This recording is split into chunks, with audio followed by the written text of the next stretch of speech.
What's up, bros and besties? Uh, my mic might be a little weird tonight. Don't worry about it. But how are y'all doing? I'm doing good, except that one of my lights has already gone out. I don't know what's up with that. But other than that, I'm happy to talk with y'all tonight. So, this is going to be a quick stream, kind of continuing what we talked about on Tuesday. For those of y'all who watched the radio show on Tuesday, in the second segment, we did a little bit of how it started versus how it's going for the Dallas Cowboys. And we started getting on the topic of how it would need to go from here. Basically, since the bye week, what adjustments would the Cowboys have to make in order to see anything that resembles success? Now, we know the chances of them making the playoffs are very slim, right? Last time I checked, it was somewhere between 5 and 19%. So, not great. But there are some things that they can salvage from the season. And so, when we were talking about that, we didn't really have any information to go on from the coaches in terms of what they were looking at. But since then, Brian Schottenheimer has done a press conference. And so I have 6 points from that press conference that I want to go over with you guys to talk about a little bit of what he said and what it could possibly mean. So, if you've been watching him this season, like watching the press conferences, you know he doesn't give away a lot. Um, but he gave enough for us to talk about, to discuss. So we're gonna look into it. If you join in, if you're watching right now, if you're watching on another platform, come over YouTube, join us in the conversation, join the chat. And if you are on YouTube, say hi in the chat and hit the like button for me, por favor. All right. So the first thing that we're going to start off with Brian Schottenheimer um, is about 2 minutes into the press conference that he did today.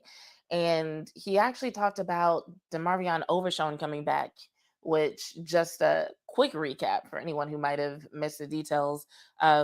His 21-day practice window opened up a couple of weeks ago, or a few weeks ago, I should say.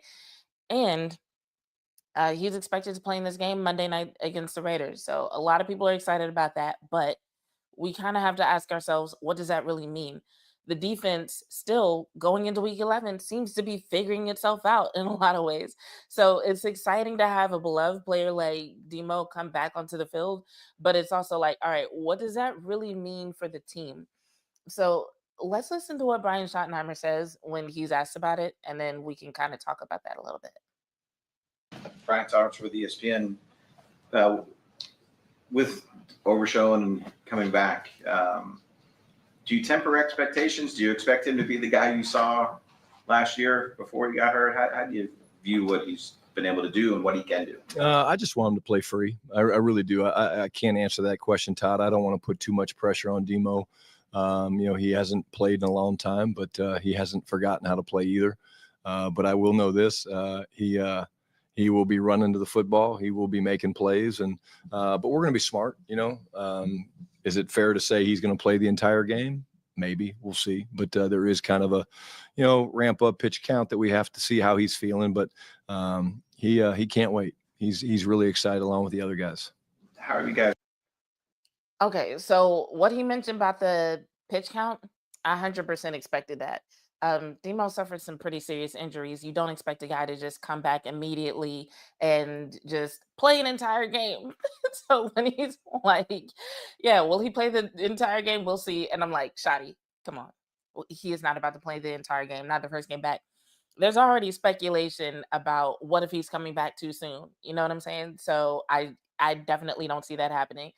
Um, the part about wanting him to play free and attack the ball was interesting to me because that's something that we haven't seen a ton of from the linebackers. I would say like the past 3 weeks, we've seen it a little bit more. But for whatever reason, there seemed to be this tendency among the linebackers to hang back and to like have this whole open field coverage situation going, especially, or I shouldn't say especially, but even when it didn't necessarily seem appropriate. You know what I'm saying? So what he said about Demo attacking the ball, eh, I don't know if that was something that he talked to or talked to Eberflus about, or if that's just something that like he wants to see. It was not clear. Hey Clement, good to see you in the chat. Clement says people have to be patient with Demo. It's going to take time for him to trust his body on the field. Facts. with his movement going downhill and pursuing running back side to side. Um, and Blue Star Dallas TV. Do I know you? So let's run the table for Nealon. I would like to see them play hard, especially since they're going to be doing so much in his memory on Monday night. I hesitate to say do it for him just because like that would make me feel really guilty if they lost. But yeah, apparently, and this is according to some of what Shadi said, not today but yesterday, they are going to do some things to honor Marshawn Nealon. Apparently, his girlfriend is pregnant, so there's just a lot going on in that situation. But as far as the game goes, yeah, when it comes to Demo, they are going to have to be careful, and it would be smart for them to be careful. And here's the thing: they're playing the Raiders. The Cowboys are expected to win this game. As rough as this season has already been for the Cowboys, they are expected to win. They're favored to win. So if this is a game where you absolutely need Demo, you absolutely need him to come back and play a full game and play full speed in order for you to win, then the season's already a wash. Like if this is a game where you need that, then just let him rest, because that says the rest of your defense just doesn't have what it takes. So I would say we will probably see him on early downs. Like if you're wanting the guy to come off injury and to be able to play free, then yeah, I would anticipate seeing him on early downs. And then everything else like red zone, third down, fourth down, situational. Situational.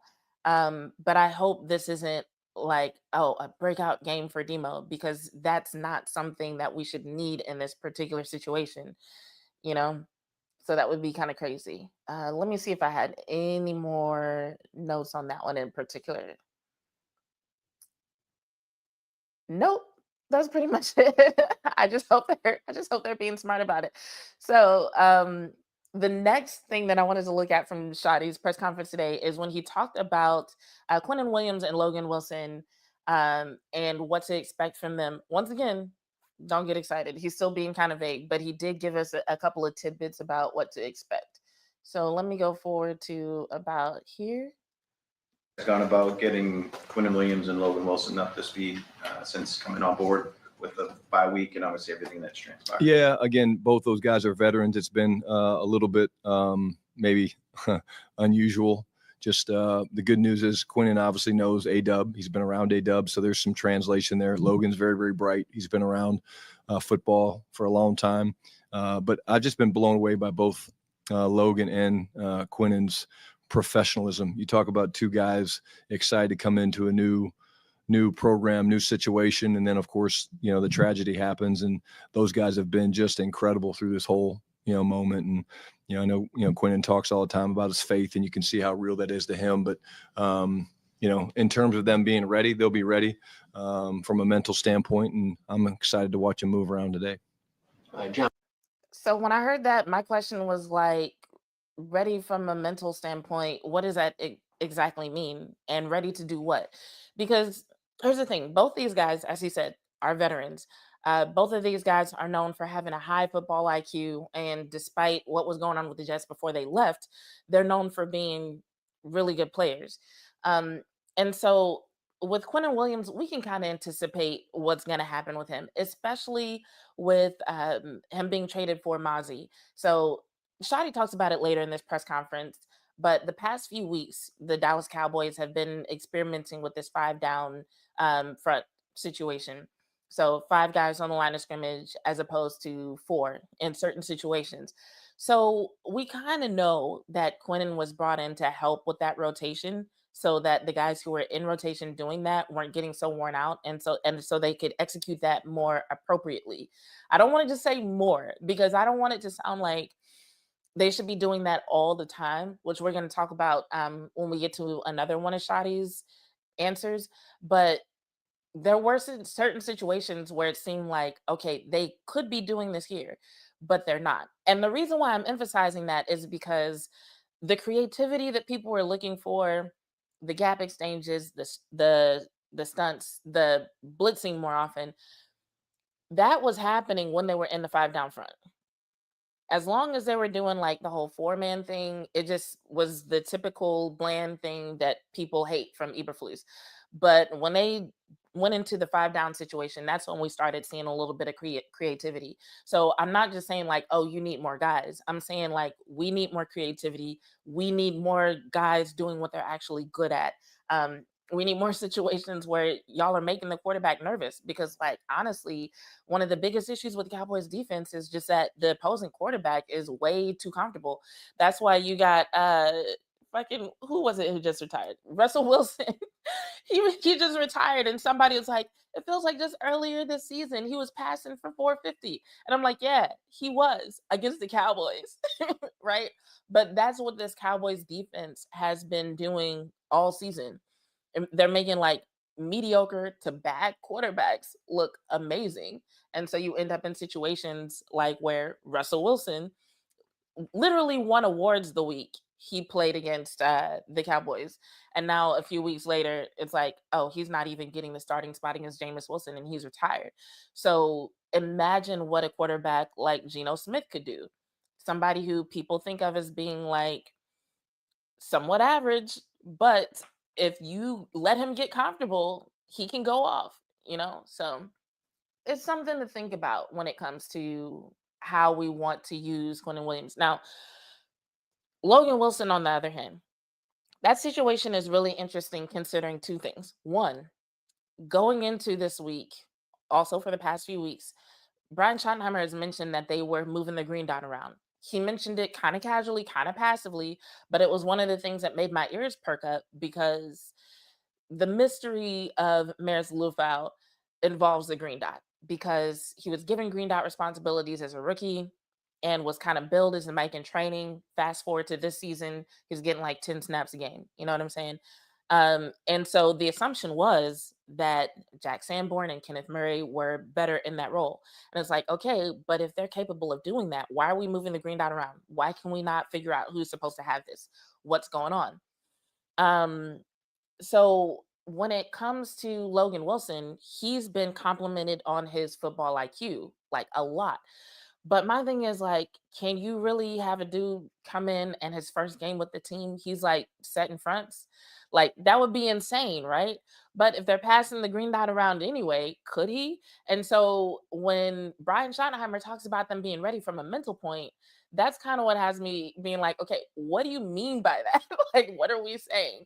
So what they have Logan Wilson doing, and I mean whether or not he does get the green dot, because honestly at this point I don't put that past the Cowboys. The number of snaps he plays, where he plays, what he does in relationship to which front they decide to go with. Because another thing about the 5 down situation, if you look at how they set that up versus the 4-man front, the linebackers were often aligned differently, right? So I think all of those things will tell us something about the direction the defense is going in and what they expect their identity and their strengths to be, because that's something they still seem to be figuring out. Fans definitely don't know.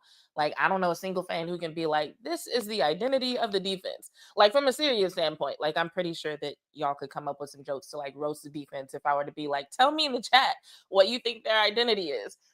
But like, seriously, like, what is their identity?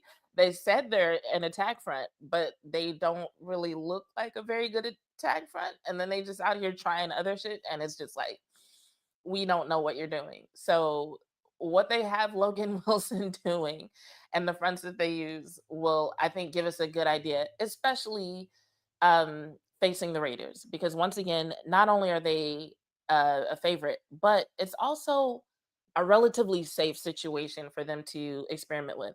And I say relatively because I don't want to make it seem like the Raiders are just going to be like a doormat just because they only have 2 wins. Um, like when it comes to seeing what Demo can do, like Geno Smith, he's no Lamar Jackson, right? But he can extend plays, right? So if there's a certain situation where you're like, in this situation, maybe we want to put a spy on him, or in this situation, maybe we want somebody to attack the quarterback. You know, this is a safe situation to have Demo try that a couple of times, you know? Um, Also, when it comes to their running game, Ashton Jeanty. He's somebody that a lot of people have been paying attention to since the draft. You know what I'm saying? So if the Cowboys are not careful, they can really use their run game and weaponize that against the Cowboys. So they're good enough to be a problem, but not so good that the Cowboys should be playing scared. You know what I'm saying? So that's what I mean by saying it's a safe situation for them to try some things and really lean into what they think they want to do in the future. Does that make sense? I hope I'm not rambling too much. I hope that all makes sense. I want to see what y'all are saying in the comments. Scrolling up, Blue Star says, I'm new here. Love what I'm seeing on the pod. Well, thanks for joining us. And thanks for kicking it with us in the chat. Clement says, I feel like Quinnen Williams and Kenny Clark will help contain the running game because they will command a double team that will allow the linebackers to flow and make tackles. That's the thing, though, Clement. How often does it look like the linebackers have been directed to do that? Like, there have been so many times that that's the expectation for the linebackers, and you're just watching the film, and it's like, why are they hanging back? That was like my biggest thing about, like, is this an attack front or is it not? Because the defensive linemen were attacking, but the linebackers were just hanging back, and they weren't attacking, and they weren't making tackles. So hopefully they fix that, which Schottenheimer kind of talked about that in a roundabout way. He didn't address that directly, but he said something that made me think they might be addressing that. So we'll talk about it. And you said Logan Wilson, I'm not sold on him yet, considering that he was on the worst defense in the league in the Bengals, but would like to be proven wrong about him. Yeah, so from what I heard about Logan Wilson was that the fact that he wasn't getting play time with the Bengals wasn't because that he lacked ability or anything. It actually had more to do with just his like politics, his relationship. Supposedly, reportedly, allegedly, he had asked for a trade at some point. It left a bad taste in the mouths of certain people. And so he just had a bad relationship with the decision makers and so wasn't given playing time.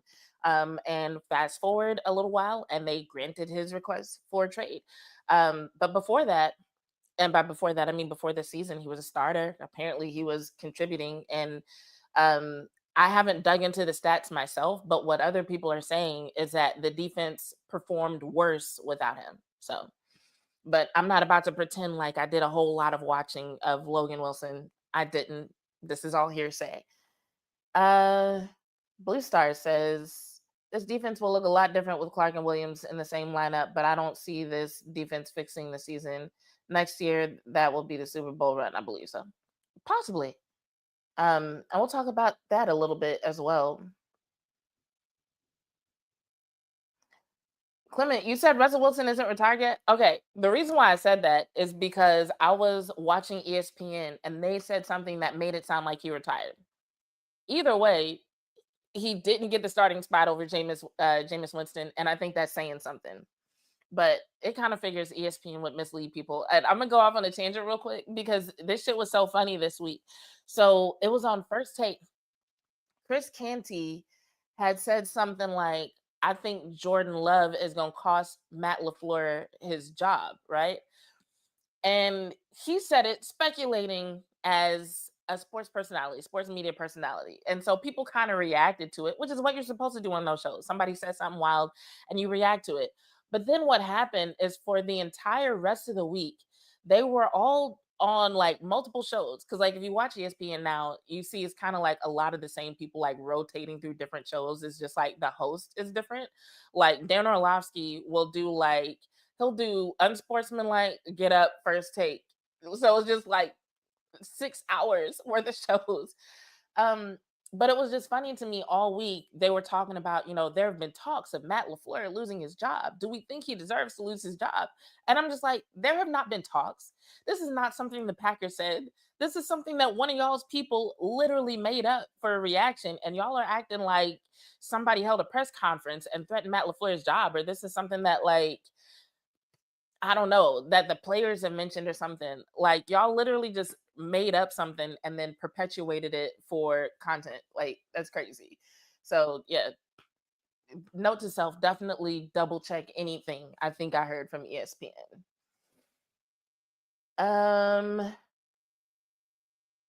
y'all left a lot more comments. I'm not going to go through all of them, but I will say, hey, Chris, good to see you. Thanks for joining us in the chat. Appreciate the compliment. All right. So moving on, the next thing that I want to look at is, it looks like about 6 minutes in, and this is actually where he's talking about, um, or I shouldn't say talking about what's going to be implemented. He was asking about it, or he was asked about it, and he responded to the question.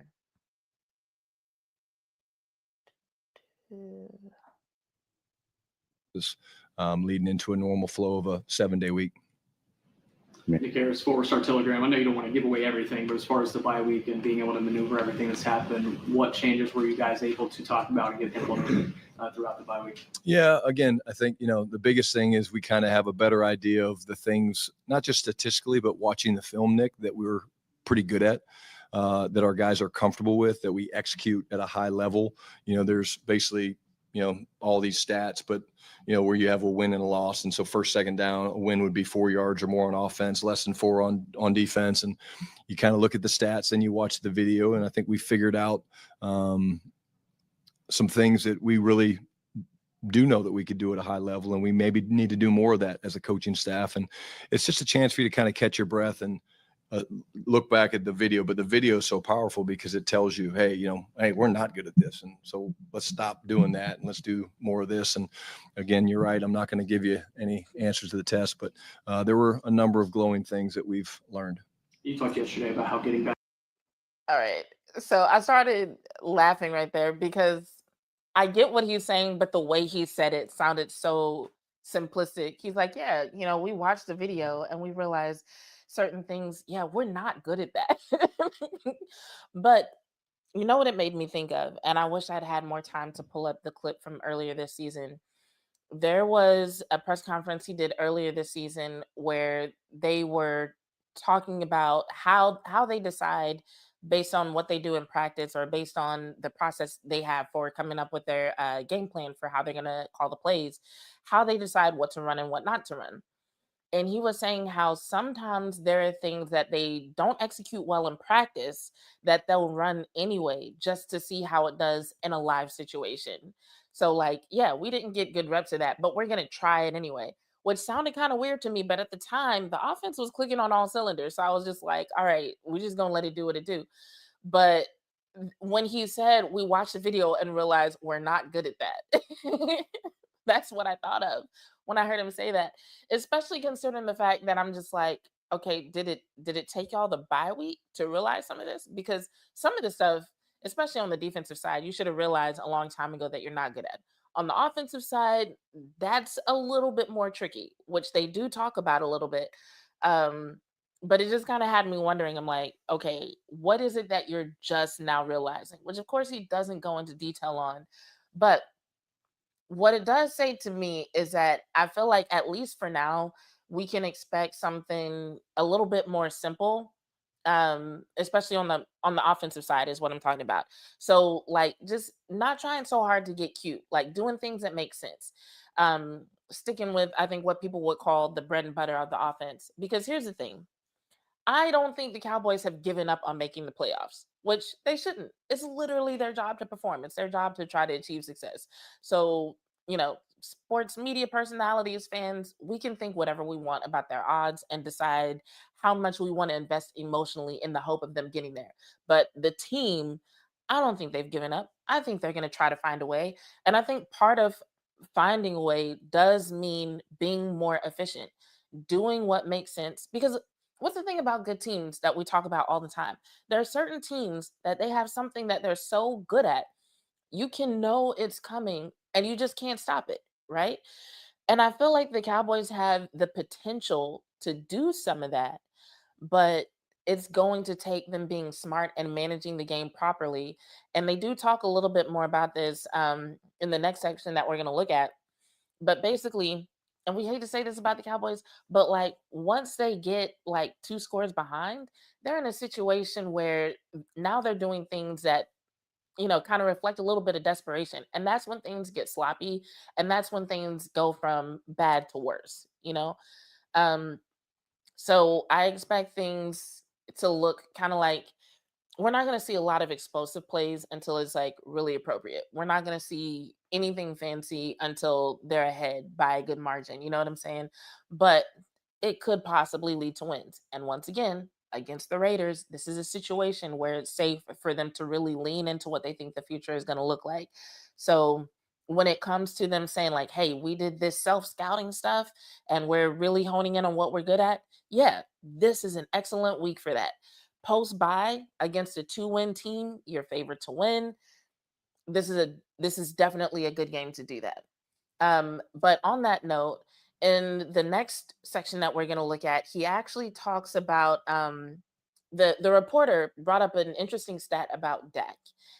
Talk about that, and I think that gives us even more answers as to what they're going to do and how they're going to adjust in order to help the offense be more successful moving forward. So that's about 11 minutes in.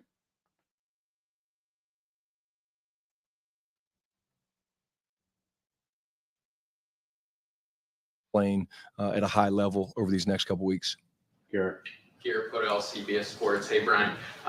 Dak, the last couple of games, 1 touchdown, 3 picks. But before that, 13 touchdowns, no picks in the previous 4 games. Kind of in your film review, as you mentioned, what have you seen from Dak this season, and what do you think you guys need to do to get him back playing more like those prior 4 games? Yeah, I think, Garrett, when you look at it, it's really the type of games we've had to play the last 2 games against Denver. And, we got behind in both games and had to kind of play catch up. And, unfortunately, there's not many guys that are going to, play at a high level. That's not how we want to play. Certainly, we want to be a team that can run the football and use our action passing game and, make people guess. And it feels like really for most of the second half of Denver, and then certainly the last quarter against Arizona, we were playing mostly 2-minute, and that's hard when they know you're going to pass and you have to pass, and everyone in the stadium knows you're going to pass. It's difficult. So the biggest thing I would say is just, we got to do a good job on first down in this game. It's going to be a big part of it,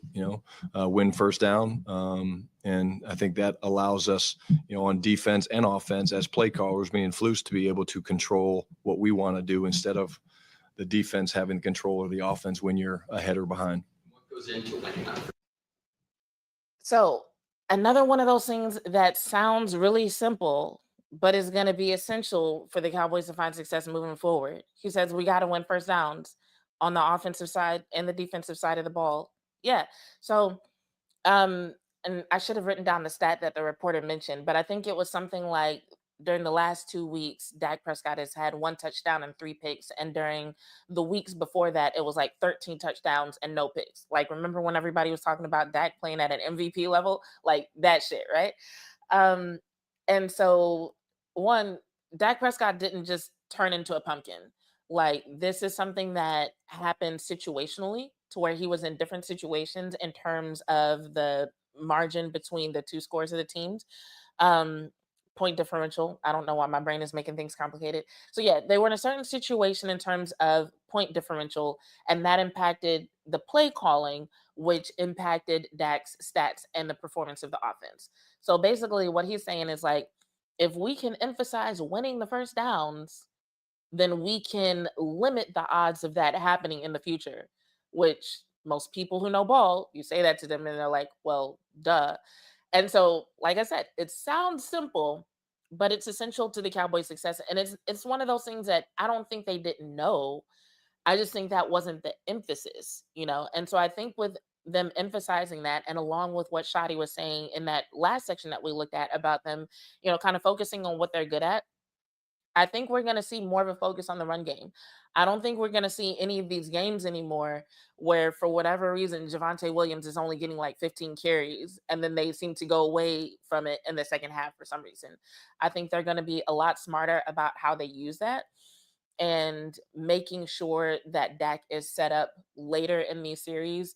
As a matter of fact, like what he said about some of the things that they weren't able to do, like goes back to what they were complimented on earlier in the season. They were talking about how, or a lot of analysts were talking about how good the Cowboys were at marrying the passing game and the run game. So you have to have a balanced offense in order to do that. So I would say, going back to the estimation of explosive plays, probably like a couple per series, maybe even one per series to keep the defense honest. But I could totally see an offense where until they feel safe and secure with the lead, we're seeing a lot of like, I don't know, access RPO, uh, boundary hitches, some stuff that people might think is boring, you know. But basically, until the defense can actually show that they can make stops, the offense has to play safe. The offense has to play safe in order to get the first downs because Dak doesn't need some kind of miracle play call. He needs fucking 2nd and 5. Like, he needs 2nd and 5, 2nd and 6. That's what he needs. That's what they need to work with. So that's what's going to be their goal until they know they have a lead and the defense can make stops. And then when it comes to the defense winning first downs, obviously that's been essential. Because, like, if we go back to the Arizona game, right? When the Cowboys passed up on that field goal on that first drive, a lot of people were upset about it. But truth be told, their decision to go for it is actually what held Arizona to a field goal instead of them getting a touchdown. Because I truly believe that the only reason that Arizona got a field goal on that following drive was because they had to go all the way down the damn field. So I think with it being that, like, that's the only situation where we're really seeing the defense stop people is when they have to start, or like when the offense has to start at like their own 2 to 5 yard line.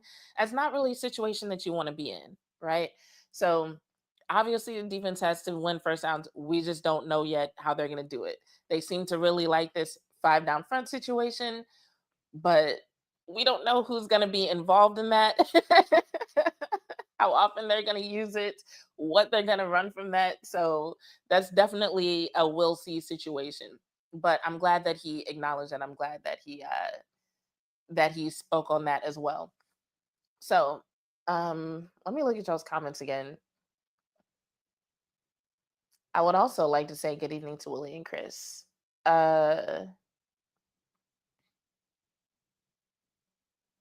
Blue Star says maybe if folks can't be disciplined and catch the ball and not turn the ball over. Facts. We would be a lot better with converting first down. Stop relying so much on Aubrey. We need to score touchdowns. Ooh, big facts. Big facts. Because even if we did rely on Aubrey for every series, you can't win like that. Especially with it being that the goal of this team is to make the playoffs. Because, like, real talk, who actually, when it comes to like legacy, reputation, what you think of these players, who actually gives a fuck what they do during the regular season? At this point, CeeDee Lamb, Dak Prescott, they need to make a deep playoff run.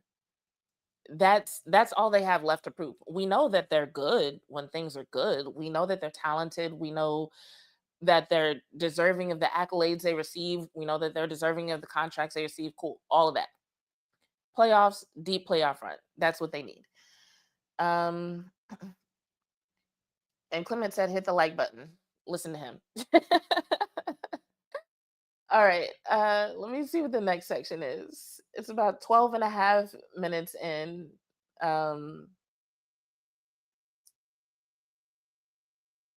And he's asked what goes into winning your first down. I think it's actually right after this question. So I'm going to go back a few seconds to listen to the end of this answer, and then we'll listen to that question. Win first down. And I think that allows us, on defense and offense as play callers, being Flus, to be able to control what we want to do instead of the defense having control of the offense when you're ahead or behind. What goes into winning on first down? Execution. You got to run the ball well. You can't have self-inflicted wounds. You can't have penalties. You can't have, things like that. You got to throw completions. Doesn't mean you just check the ball down. You go through your progression. But for us, really in this game, it's going to be, a lot of things that we're very comfortable with. It's been a unique week to say the least. And I think that's why coming off the bye and knowing what we do well and what we kind of don't is a good formula, I believe, for this week. Yeah. So once again, things that sound simple, but the emphasis is different. So he was asked, what goes into winning on first downs? And he said, execution. Well, of course, of course. And he also reemphasized the point that he was making earlier about sticking to what they're good at. So essentially, here's my checklist for Monday: no self-inflicted wounds. I don't want to see any pre-snap penalties against the Raiders. That's ridiculous. Y'all are coming off of a bye. You should be rested. Um, you know, I know there's been a lot going on, and I'm empathetic to that. But at the same time, everybody is saying that they want to, that they want to play hard on Monday, and this is your job. So no pre-snap penalties. Let's be smart. Um, the next thing that I want to see on Monday, um, I want to see some free access throws. Like, we need to see some of that. Like, I know there are going to be situations because the playbook is kind of out on how to handle CD and George Pickens at the same time. So we'll see, can the Raiders defense actually execute that? And if they can, then do other guys in the offense step up? Because it's like Cavante Turpin should still be a threat. Jake Ferguson should still be a threat. So Shoddy and his team should be able to come up with something to where one of those guys is open, one of those guys is free, even if it's short, even if you got to take some stuff underneath, right? If you get 5 yards per snap, hell, you'll make it down the field, right? So I'm not saying nothing fancy, but like, this game shouldn't be hard for Dak Prescott. Like, based on everything that Shoddy is saying about sticking to what they're good at, emphasizing the run game, making sure that they win first downs. Like, we should not see a game where Dak Prescott looks flustered or he's struggling. Um, let's see. And then I would say like one shot early per series. So basically, just to keep the defense honest, because if you are relying on the run game and winning first downs, like, that's good, but it can get predictable. So while I do appreciate the emphasis on that, I still also think like at some point you got to take a shot downfield just to let the defense know that that's still a threat. So short checklist, but that's pretty much my checklist. I'm not asking a lot for the Cowboys except those three things and a win. And then the last thing that I want to look at from this press conference, this is where he talks about the 5 down front, which he's talked a lot about in his past couple of press conferences, but he was asked about it again. Oh no, come back.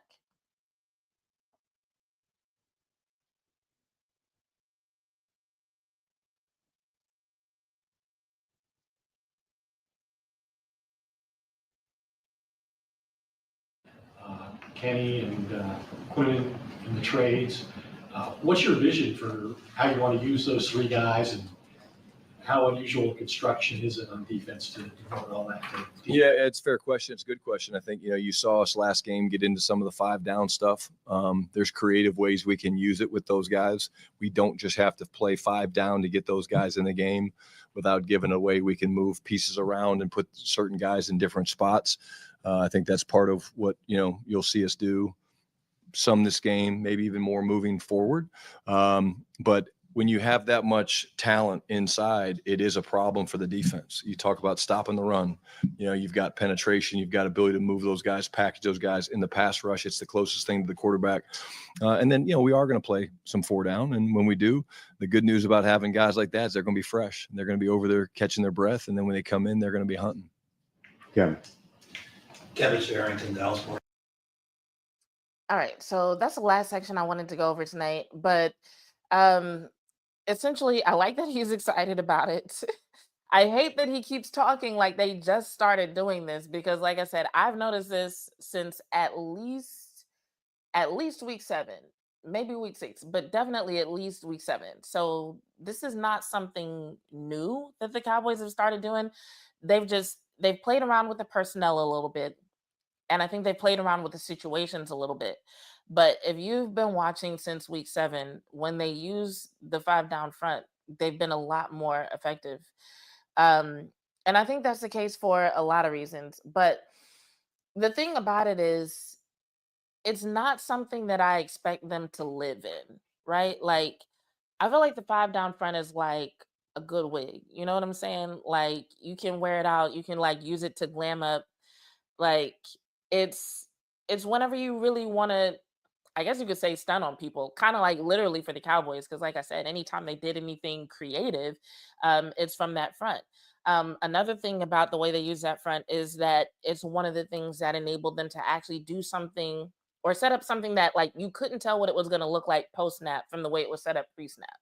So there are a lot of good things that are coming out of that. But I think some of those things conceptually can be applied to their four-man front situations.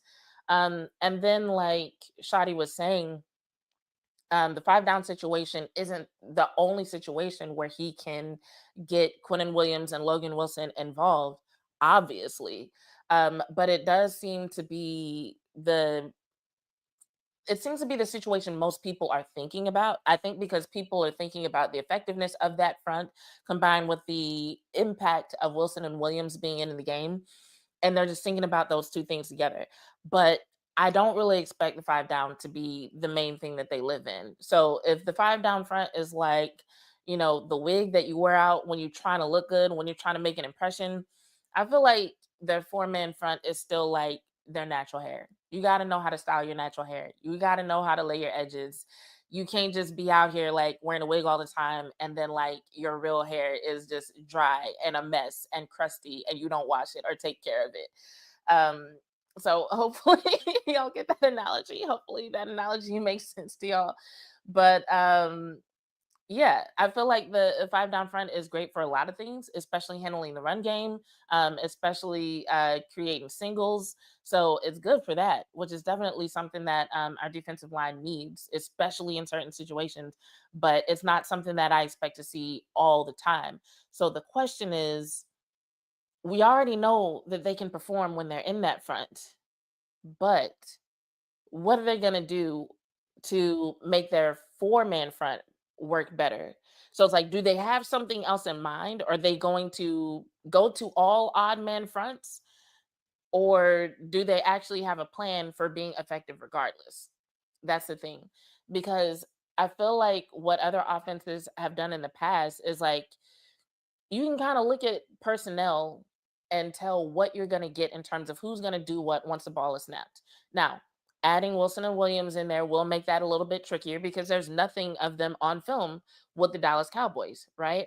But it's still the case that a decent quarterback, an offense with a decent run game, could take advantage in certain situations if you're not careful. Because we're not talking about our defense just kind of making mistakes sometimes. We're talking about a defense, once again, that's ranked last in the league. We're hoping that they go from 32 to like 27, 28 in order to help out the offense, right? So if they can't at least do that, if they can't figure out how to make their base formation more effective, then they're gonna have some serious problems. Hold on, is this spam in my chat? Like, let me take care of this. Give me 1 second. I hate this shit. Where is it? Hold up, I think I gotta do it from my phone. Because I don't have it pulled up.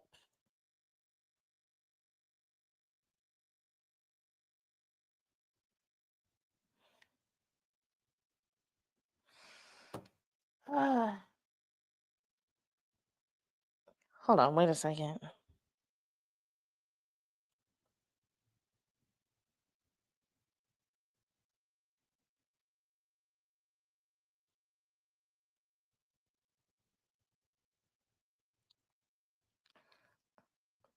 Um, Actually, that's somebody on Twitch. Damn it.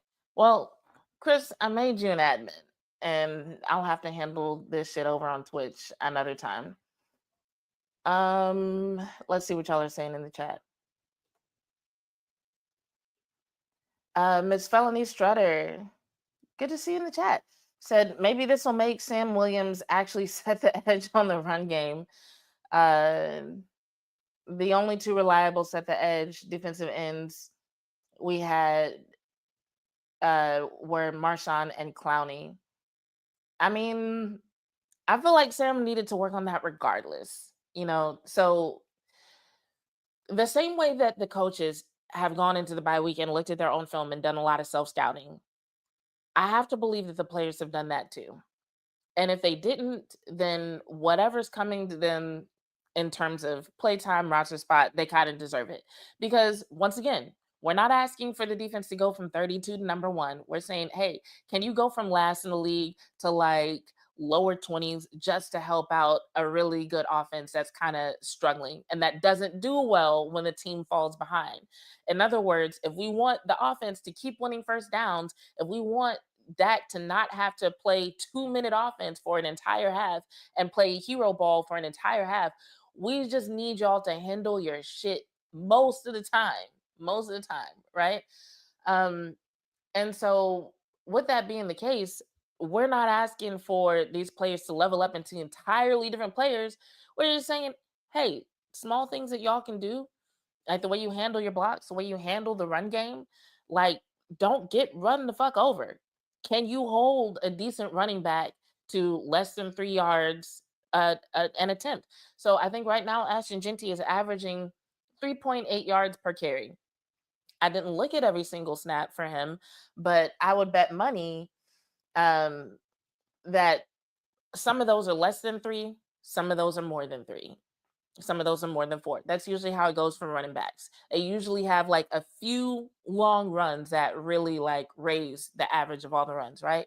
So it's just like, can you hold him to lower than what his average usually is in this game? Can you do that for the team? Can y'all speed up the quarterback's clock? Like Geno Smith is mostly a pocket passer. Can you make him nervous in that pocket? You know what I'm saying? Like we're not asking for super intricate, super fancy things. It's just like, hey, the shit that we expect y'all to do that y'all haven't been doing all season, could you do it most of the time? Like that's basically it. So yeah, I would hope that means we see from whoever's job it is, because they might be moving people around. We don't know. Whoever's job it is to set the edge, just do it reliably, consistently.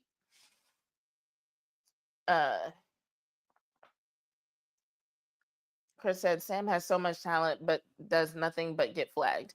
I've seen some decent things from Sam this season. I've seen him get some pressures. So like he has the capability. He's shown it. Like I said, consistency, frequency. That's really what we need. Miss Melanie Strutter is saying also something no one is talking about. The last 3 games we've stopped giving our tackles help with chip blocks. Have we? I haven't really been watching that enough.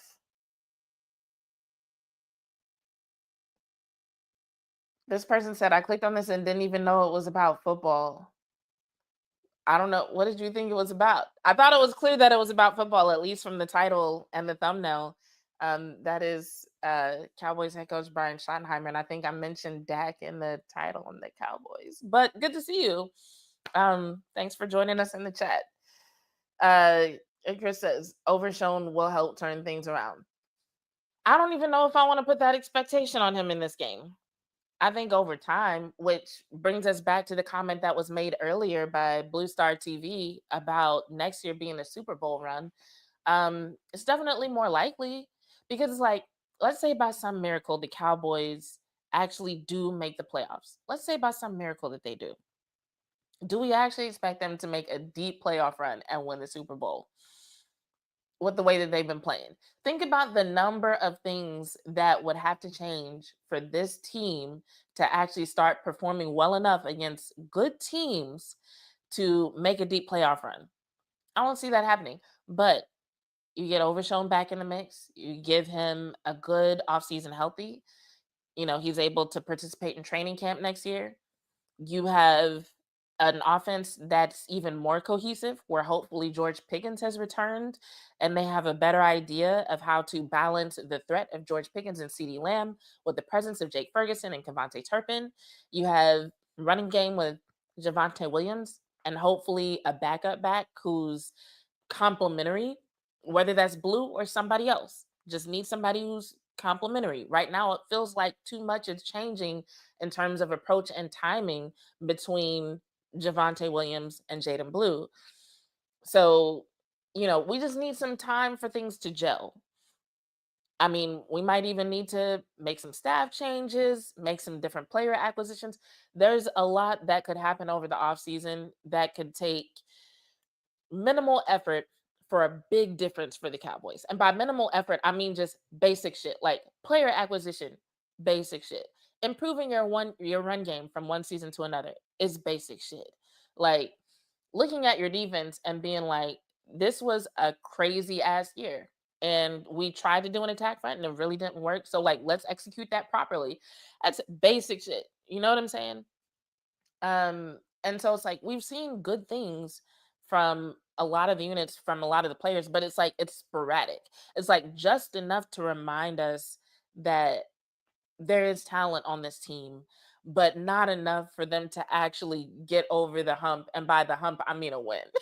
Like, so, they've got a few wins against not great teams. So we just need to see them step it up. And I think the second half of the season, even if they don't make the playoffs, can be used as a start to that. It can be used to lay the foundation of like, okay, who's a good fit, who's not a good fit.